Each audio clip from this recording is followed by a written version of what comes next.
DDC इंतखाबात जम्मू कश्मीर में 7वें phase के आज मुकम्मल हुए। पूरे 6 फेज़ों में लगातार मैं इन नंबरों पर, इन आंकड़ों पर नज़र दौड़ा रहा था कि देखते हैं 6 फेज़ों में कितने प्रतिशत लोग वोट देने के लिए बाहर आते हैं। सबसे पहले जम्मू कश्मीर के स्टेट इलेक्शन कमीशन को बहुत बहुत मुबारकबाद कि 5 अगस्त 2019 के बाद की सबसे बड़ी राजनीतिक एक्सरसाइज कामयाब नज़र आ रही है। और चूंकि 7 फेज़ हो चुके हैं, 8वां फेज़ बाकी है, तो इसे कामयाब ही कहा जाएगा। कामयाब किस हिसाब से कि गाजे बाजे के साथ लोग जो है कश्मीर घाटी में बाहर निकले, लोगों ने अपने कैंडिडेट्स के पीछे नारे भी लगाए, लोगों ने people's alliance for Gupkar declaration के लिए वोट भी किया, लोगों ने बीजेपी की टोंगा रैली हो, बीजेपी की शिकारा रैली हो, बीजेपी की कार रैली हो, हर रैली में भारतीय जनता पार्टी के कार्यकर्ताओं ने, कश्मीर घाटी के कार्यकर्ताओं ने हिस्सेदारी भी ली, कैनवसिंग भी हुई।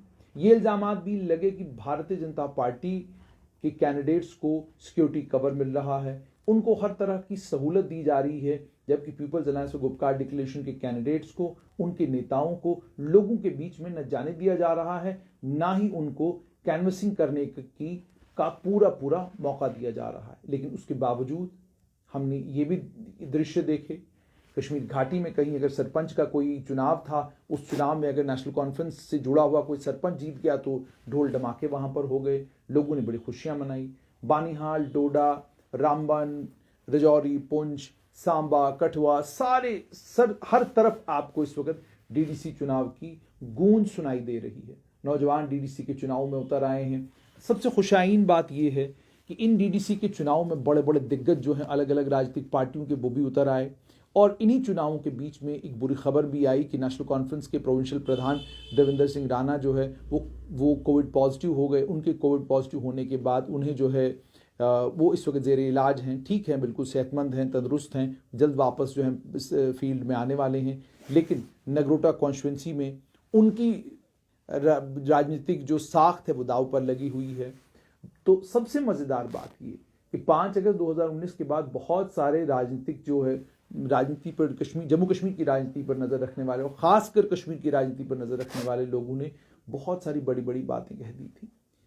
उन्होंने ये कहना शुरू कर दिया था कि अब तो मुमकिन ही नहीं कि किसी तरह की कोई राजनीतिक शुरुआत कश्मीर घाटी में होगी। जब तक आप अलगाववादियों से बातचीत नहीं करेंगे तब तक चुनाव नहीं हो पाएंगे। जब तक आप फलां पार्टी के साथ बातचीत नहीं करेंगे चुनाव नहीं हो पाएंगे। जब तक आप ये डिमांड जो है नहीं मानेंगे तब तक चुनाव नहीं हो पाएंगे। जब तक आप फलां लोगों को जेल से रिहा नहीं करेंगे तब तक चुनाव नहीं हो पाएंगे। जब तक आप ये नहीं करेंगे तो चुनाव नहीं हो पाएंगे। जब तक आप वो तमाम पॉलिटिकल प्लेयर, जिन पॉलिटिकल प्लेयर्स को कश्मीर घाटी में इंपॉर्टेंट माना जाता है, उन पॉलिटिकल प्लेयर्स को आज़ाद नहीं छोड़ेंगे तब तक ये चुनाव मुमकिन नहीं हो पाएंगे। बात तो बिल्कुल सही थी कि बहुत सारे पॉलिटिकल प्लेयर्स को जब छोड़ दिया गया, उनके छोड़े जाने के फ़ौरन बाद वो तमाम लोग कश्मीर घाटी में चारों तरफ फैल गए और उसके बाद बहुत सारी बातें भी हुई। फिर बीच में ये बात भी हुई कि जब तक हमको हल वाला वो झंडा वापस नहीं मिलता तब तक हम लोग तिरंगा नहीं उठाएंगे। ये बात भी हमने सुनी। उसके बाद ये भी कहा गया कि कोई भी राजनीतिक शुरुआत अगर कश्मीर घाटी में होती है, जब तक हमसे बातचीत नहीं होगी और जब तक हमें वो तमाम चीज़ें 370-35 से वो सारी गारंटीज वापस नहीं मिलेंगी तब तक हम चुनाव में हिस्सा नहीं लेंगे। लेकिन तब तक एकदम से गुगली आ गई। Googly people's alliance for Gupkar declaration की आ गई। National conference, people's democratic party, Awami national conference, CPIM, बाकी अन्य दल मिले, उन्हें people's alliance for Gupkar declaration बनाया। सज्जाद गनी लोन को उसका प्रवक्ता बनाया और तय कर लिया कि अब आने वाले चुनाव में हम लोग हिस्सा लेंगे, डीडीसी के चुनाव में हम लोग हिस्सा लेंगे। भनक ये पड़ गई थी कि डीडीसीज जो हैं वो बहुत इंपॉर्टेंट हो जाने वाली हैं आने वाले समय में। डीडीसी के जरिए डेवलपमेंट के सारे काम होंगे। अब डीडीसी ही वो पहला फुटस्टेप होगा जिस फुटस्टेप से बाकी राजनीति अब होगी जम्मू कश्मीर में। डीडीसी इतनी इंपॉर्टेंट हो गई, नेशनल कॉन्फ्रेंस, कांग्रेस, पीडीपी, इन सारी पॉलिटिकल पार्टीज के दिग्गज मैदान में उतर आए। और आज की अगर मैं बात करूं, डीडीसी चुनाव में सुबह 7 बजे से लेकर 2 बजे तक जो है मतदान का समय है। 298 कैंडिडेट्स आज के 7वें चरण में चुनाव लड़ रहे हैं। इसमें से 148 कश्मीर घाटी से हैं और 150 जम्मू डिवीजन से, यानी डीडीसी के इन चुनावों में, 7वें चरण के चुनावों में कुल 2 कैंडिडेट्स का फर्क है। उसके अलावा इन 298 कैंडिडेट्स में से 226 मेल हैं और 72 महिलाएं हैं। 226 पुरुष हैं और 72 महिलाएं हैं। उसके अलावा आज पोलिंग का क्या हुआ, 1852 पोलिंग स्टेशन थे, पोलिंग स्टेशन, जिसमें से 1068 कश्मीर डिवीजन में और 784 पोलिंग स्टेशन जम्मू डिवीजन में थे। तो आज 1852 पोलिंग स्टेशनों पर वोट पड़े। जम्मू डिवीजन में average voter turnout 71.93%। Poonch district में सबसे हाईएस्ट 80.12%, उसके बाद रियासी 76.75% और उधमपुर में 75.63%। लोवेस्ट टर्नआउट जम्मू डिवीजन में डोडा डिस्ट्रिक्ट में था 58.82%। जम्मू डिवीजन में पोल परसेंटेज 74.38% सांबा में रिकॉर्ड की गई, 73% के करीब करीब कठुआ में, 68% के करीब करीब रामबन में, 74% के करीब करीब राजौरी में, 70% के करीब करीब किश्तवाड़ में और 69% के करीब करीब जम्मू डिस्ट्रिक्ट में। कश्मीर डिवीजन में 40। उसके अलावा बारामुल्ला में 59.53% वोट पड़ा है। आपको ठीक तरीके से याद होगा, बारामुल्ला का जो मेन टाउन है, मेन टाउन में जबरदस्त परेशानी आज से 2 साल पहले एडमिनिस्ट्रेशन को पत्थरबाजों के कारण होती थी, लेकिन इस बारामुल्ला डिस्ट्रिक्ट में भी 60% वोट पड़ना अपने आप में यह दर्शाता है कि लोगों को लोकतंत्र में कितना विश्वास है। कुपवाड़ा डिस्ट्रिक्ट में भी 60% के करीब करीब पोलिंग हुई। बडगाम में 46% वोट पड़ा है। गांदरबल में 54% वोट पड़ा है। अनंतनाग में 23% वोट पड़ा है। कुलगाम में 18% वोट पड़ा है। पुलवामा में 12% वोट पड़ा है और शुपियन में कुल 6.55% वोट पड़ा है। तो साउथ कश्मीर में जैसे एक्सपेक्टेड भी था कि टर्नआउट थोड़ा कम होगा, और आप जानते भी हैं कि अलगाववाद और आतंकवाद का जो असर है वो साउथ कश्मीर में ज़्यादा देखने को मिला पिछले 5-6 सालों में, और ख़ासकर अगर पिछले 10 सालों की बात की जाए तो साउथ कश्मीर बहुत ज़्यादा इफेक्टेड रहा है। और साउथ कश्मीर में वो भी एक कारण है कि वोट परसेंटेज कम है, और दूसरा सबसे बड़ा कारण साउथ कश्मीर में ये भी है कि आतंकवाद अभी भी साउथ कश्मीर में, हालांकि आतंकवादियों का नंबर कम हुआ है लेकिन अभी भी आतंकवाद साउथ कश्मीर में है। उसके चलते भी आप ये समझिए कि शुपियन के जैसे फारफला दूर दराज इलाके में वोट का 7% पड़ना, और उसके बाद पुलवामा में, कुलगाम में, अनंतनाग में 23% वोट पड़ा है। साफ तौर पर अनंतनाग में थोड़ा सा स्विंग देखने को मिला है, और चूंकि ये वोटिंग सारी की सारी रूरल एरियाज में हो रही है, इसलिए भी ये बहुत ज़्यादा इंपॉर्टेंट है। इंपॉर्टेंट इसलिए क्योंकि मिलिटेंसी का हॉटबेड, आतंकवाद का हॉटबेड जो है वो कश्मीर घाटी के गांव देहात हैं। मैक्सिमम आतंकवादी जो हैं वो अलग अलग गांव देहातों से ताल्लुक रखने वाले हैं। तो अगर इन चीज़ों को ध्यान में रखा जाए, फिर जो वोट प्रतिशत है उसको कंसिडर अगर, और कंपैरिजन भी, अगर कंपैरेटिव एनालिसिस भी अगर किया जाए पिछले सालों के साथ या असेंबली के चुनावों के साथ, तो ये जो वोट परसेंटेज है ये सेटिस्फाइंग वोट परसेंटेज इसको कहा जा सकता है। हालांकि वोट परसेंटेज 50-60% के करीब करीब होता तो और ज्यादा खुशी होती, लेकिन इसको सेटिस्फाइंग वोट परसेंटेज कहा जा सकता है। अब अभी तक का जो चुनाव हुआ है, अब नतीजे जाहिर सी बात है 22 तारीख को आने वाले हैं। नतीजों के बाद तो ये पता चलेगा कि बीजेपी कहां पर खड़ी है। People's alliance for Gupkar declaration में जो सारी पॉलिटिकल पार्टीज मिली, क्या इन पॉलिटिकल पार्टीज के मिलने के बाद लोगों ने इनको वोट डाला या लोग इनसे नाराज हैं, वो भी साफ हो जाएगा। इंडिपेंडेंट्स की क्या पोजीशन रहेगी वो भी साफ हो जाएगा। उसके बाद ये पता चलेगा कि अलग अलग राजनीतिक दल जो इन डीडीसी के चुनाव में उतरे उनकी ग्राउंड पर पोजीशन क्या है। क्या पीडीपी ग्राउंड पर वाकई सुकड़ गई है?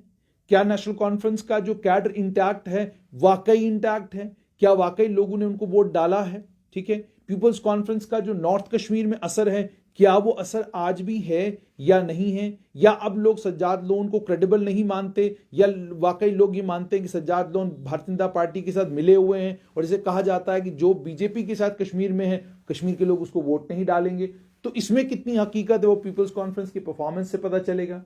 जम्मू कश्मीर अपनी पार्टी एक नया एक्सपेरिमेंट है। जम्मू कश्मीर अपनी पार्टी में आपको ये समझना होगा कि अभी आइडियोलॉजिकली कोई क्लैरिटी नहीं है कि क्या आइडियोलॉजी है पार्टी की। कोई, चूंकि अभी कोई कॉन्स्टिट्यूशन में, आईन में उन्होंने कोई ऐसी बात कही नहीं। उसके बाद उन्होंने कोई अभी तक अपना फॉर्मूला जम्मू कश्मीर को लेकर कोई नहीं दिया। उनका कोई डॉक्यूमेंट, कोई विजन अभी तक सामने नहीं आया। तो जब जम्मू कश्मीर अपनी पार्टी का विजन सामने आएगा तो फिर यह पता चलेगा कि उनकी पकड़ अलग अलग कॉन्स्टिट्यूंसीज पर उनके विजन के हिसाब से कितनी है। लेकिन अभी इंडिविजुअल जितने भी पॉलिटिकल लीडर्स जम्मू कश्मीर अपनी पार्टी का हिस्सा हैं, इनका अपनी अपनी कॉन्स्टिट्यूंसी में जबरदस्त असर है। चाहे वो गूल अरनास और गुलाबगढ़ के इलाके से खान ब्रदर्स हों, इसी तरीके से कश्मीर घाटी के अलग अलग इलाकों से गुलाम हसन मीर की बात करें, दिलावर मीर की बात करें, या अन्य बाकी लोग, सैयद अल्ताफ बुखारी की अपनी शख्सियत की बात अगर करें, तो शख्सियत के तौर पर क्या लोग इन्हें पसंद कर रहे हैं? क्या जो इन लोगों ने लकीर से हटकर बात की है, क्या वो लोगों को काबिल कबूल है या नहीं? उसकी एक असेसमेंट हो जाएगी। ये एक फाइनल कंक्लूजन नहीं होगा कि बस तस्वीर, ये अब आपके सामने तस्वीर आ गई तो मामला खत्म। इसका साफ तौर पर ही मतलब होगा कि ठीक है, जम्मू कश्मीर अपनी पार्टी अलग अलग इंडिविजुअल्स से मिलकर बनी है और उन इंडिविजुअल्स की अपने अपने इलाकों में इतनी इतनी पकड़ है, तो ये क्लियर हो जाएगा। और उसके बाद जम्मू कश्मीर अपनी पार्टी को भी ये पता चलेगा कि जम्मू कश्मीर के रूरल एरियाज में पार्टी कहां पर खड़ी है। क्या जो कैडर इन अलग अलग नेताओं के साथ इन अलग अलग इलाकों में था, क्या वो आज इंटैक्ट है या नहीं है? क्या इनकी पॉलिटिकल जो वर्कर बेस है, क्या वो अभी भी वैसी ही है या वो हिल गई है या वो कम हो गई है? महबूबा मुफ्ती के बाहर आने के बाद और ये जो बंद रही हैं और कभी ताला अंदर से बंद तो कभी ताला बाहर से बंद, वो भी एक, क्योंकि जाहिर सी बात है वीडियोस वायरल हो रही, लोगों के बीच में जा रही हैं, तो क्या उसका असर कोई इलेक्टोरेट के ऊपर पड़ा है? क्या पीडीपी का वोट बैंक उनकी तरफ वापस आया है? ये भी अलग अलग इलाकों में जहां जहां डीडीसी के लिए मैंडेट मिला है पीडीपी कैंडिडेट्स को, वो भी क्लियर हो जाएगा। क्या वोट ट्रांसफर हुआ है? क्या नेशनल कॉन्फ्रेंस से पीडीपी को, पीडीपी से नेशनल कॉन्फ्रेंस को? क्या जहां पर नेशनल कॉन्फ्रेंस और कांग्रेस का कोई डिस्क्रीट अलायंस था वहां ट्रांसफर हुआ है? जहां बीजेपी अपनी पार्टी का कोई अलायंस था वहां वोट ट्रांसफर हुआ है? तो ये सब चीजें भी, इक्वेशंस का भी पता चल जाएगा। और उसके बाद कांग्रेस की इस सारी पोजीशन में स्थिति क्या है? क्या जम्मू संभाग में कांग्रेस का वोट बैंक इंटैक्ट है? क्या जम्मू संभाग में जो कांग्रेस के दिग्गज नेता हैं उन्होंने जो बाजियां अलग अलग इलाकों में खेली, कहीं अपनी बहू को खड़ा किया, कहीं अपना बेटा खड़ा किया, कहीं खुद खड़े हो गए, क्या वो लोग इस आंधी और इस तूफान के बीच में उनके लिए कोई जगह है? ये बहुत सिग्निफिकेंट डीडीसी के चुनाव के नतीजे होने जा रहे हैं। इन चुनाव के नतीजों के एनालिसिस से ये पता चलेगा कि जम्मू कश्मीर के आने वाले समय में, आने वाले कार्यकाल में जम्मू कश्मीर में अगर असेंबली के चुनाव होते हैं तो पोजीशन किस पार्टी की क्या रहेगी। और सबसे इंपॉर्टेंटली कि भारतीय जनता पार्टी चूंकि केंद्र में सत्ता में है और उसके बाद उनके ऊपर इल्जामात भी बहुत सारे लग रहे हैं। केंद्र से दुनिया भर के नेता भारतीय जनता पार्टी ने जम्मू कश्मीर में ड्राफ्ट किए हैं। लोग, नेता कश्मीर घाटी भी घूम रहे हैं, नेता जम्मू संभाग में भी चक्कर लगा रहे हैं। अब इसके बाद देखना है कि डीडीसी के इन चुनावों में भाजपा कहां खड़ी होती है। हालांकि एक बात तो बिल्कुल तय, हम भी ग्राउंड पर जब लोगों से बात करते हैं तो लोग ये कहते जरूर हैं कि ये भाजपा के अलावा वोट किसको दें, लेकिन फिर उधमपुर के अंदर हम देखते हैं कि Jammu Kashmir national panthers party जो है वो जिस तरीके से कैंपेनिंग कर रही है और जिस तरीके से वो लोगों के बीच में जा रहे हैं, या डोगरा स्वाभिमान संगठन चौधरी लाल सिंह का कठुआ के अंदर जो है वो लोगों के बीच में जा रहा है, और अन्य कई पॉलिटिकल पार्टीज हैं, इंडिपेंडेंट्स हैं और बाकी लोग हैं जिनकी अपनी छवि लोगों के बीच में बहुत अच्छी है। क्या वो लोग बीजेपी के इस समीकरण को खराब करेंगे? क्या बीजेपी को डोडा, भद्रवा, डोडा में, किश्तवाड़ में, राजौरी में, पुंछ में, सांबा, कठुआ, रियासी, इन इलाकों में जो इनके वो लोगों के ऊपर जो है हावी हुई हैं, लोगों ने भारतीय जनता पार्टी का दामन छोड़ा है। ये सब चीजें डीडीसी के चुनाव के नतीजों में 22 दिसंबर को पता चलेगा। लेकिन उससे इंपॉर्टेंट, सबसे इंपॉर्टेंट बात ये कि केंद्र सरकार सफल हुई है डीडीसी चुनावों को जम्मू कश्मीर में करवाने में। कोई आतंकी हमला, कोई बड़ी आतंकी दुर्घटना इस पूरे चुनावी अभियान के दौरान नहीं हुई है। आतंकवादी किसी भी जगह कहीं पर कोई बड़ा आतंकी हमला करने में या कोई बड़ी परेशानी खड़ी करने में नाकाम हुए हैं। और सबसे बड़ी कामयाबी केंद्र सरकार की है कि डीडीसी का चुनाव पूरे जम्मू कश्मीर में लगभग शांतिपूर्ण तरीके से खत्म होने जा रहा है। कुछ जगहों पर जो है राजनीतिक पार्टियों के लोग आपस में भिड़ गए, वो होता रहता है चुनावी माहौल में, वो सब चीज़ें होती रहती हैं। लेकिन बाय एंड लार्ज पूरे जम्मू कश्मीर में 7 चरण के ये जो चुनाव हैं शांतिपूर्ण हुए हैं, और इसमें स्टेट इलेक्शन कमीशन की भी बहुत बड़ी कामयाबी है, लेफ्टिनेंट गवर्नर मनोज सिन्हा की कामयाबी है, चीफ सेक्रेटरी BVR सुब्रमण्यम की कामयाबी है, और इलेक्शन डिपार्टमेंट की सबसे बड़ी कामयाबी, और उन टीचर्स की, मास्टर्स की, लेक्चरर्स की, और उन तमाम मुलाजमों की जो इन चुनावों को कराने में इलेक्शन कमीशन की जिन लोगों ने मदद की। आखिरी चरण के चुनाव होने वाले हैं। उन चरणों के चुनाव के बाद एक छोटा सा एनालिसिस ये होगा कि कौन कहां पर खड़ा है, किस असेंबली सेगमेंट में, वो भी आप तक लाएंगे। बहुत बहुत शुक्रिया स्ट्रेट लाइन के साथ जुड़ने के लिए।